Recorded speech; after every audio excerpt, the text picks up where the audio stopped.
जलबंदी अवस्था गंजाम जिला दिगपहंडी ब्लॉक अंतर्गत हरिजन साही हंतसंत होउछंती स्थानीय बासिंदा।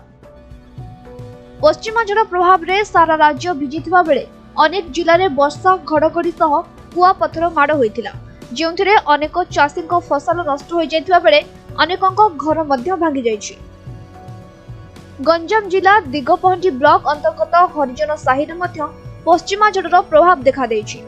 अदिनिया वर्षा जोगु गाँ भितर पानी जमी रहुछि, तेणु साही बासिंदा बहुत समस्यार सम्मुखीन होउछंती। साही रे 8टी घर थिबा बेले अनेकଙ୍କୁ इंदिरा आवास गृह मिलिछि, किंतु घर को जिबा पई रास्ता टिके नाही। अनेक थर गाँ सरपंच को ए विषय अवगत कराइथिले मध्य से किछि सुनु नाहंती बोली साही बासिंदा कहिछन्।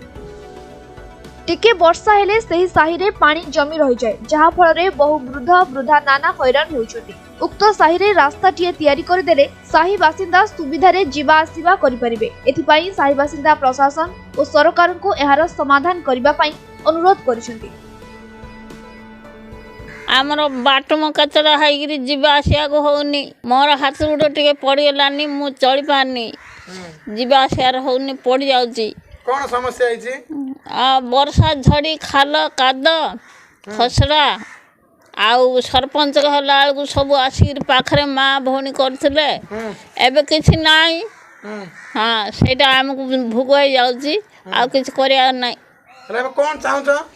कौन चाहछु बोले आमर टिके सफा सुतरा हेले जीवा आसिया को हबो घर मोटा कादो दखलो आगे देखिलु आ थोर में तो पचाच आमे एबे पानी जिया को रास्ता नहीं, आउ पानी हेले मधे सुन चाली अवस्था रे चालजु। आमे भोट देला आडगु आउ आबे माँ भौणी करे खाई बसले पाखरे बसे, आउ एबे भोट हेला तो हम के पचारिया ना कि हम रोड सफा सुतरा पानी हेला आगे से जो रास्ता थिला रास्ता बंद कर देछे, पानी जिया नहीं।